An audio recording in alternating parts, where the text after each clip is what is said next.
John Lloyd Cruz, spotted kasama ang GMA boss. Balik kapuso na nga ba o may nilulutong proyekto? Usap-usapan ngayon sa showbiz ang biglang pagkikita ni John Lloyd Cruz at isang mataas na opisyal ng GMA Network.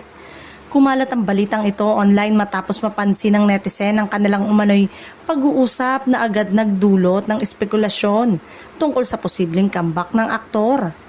Ayon sa ilang ulat, tila naging maayos at seryoso ang naging pag-uusap ng aktor at ng GMA executive. Dahil dito, marami ang nagsasabing maaaring may pinaplano ng bagong proyekto para kay John Lloyd sa Kapuso Network.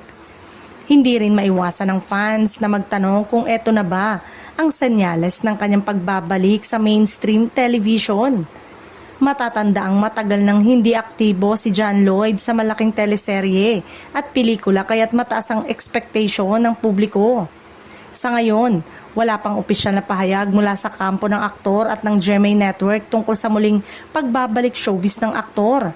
Kaya nananatiling haka-haka pa lamang kung eto ba ay project negotiation o simpleng meeting lang.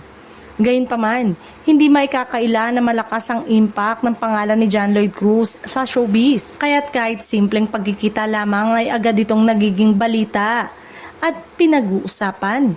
Habang wala pang kumpirmasyon, abang-abang mga fans sa posibleng anunsyo. Balik kapuso ba ang aktor o may pasabog na bagong proyekto na dapat abangan?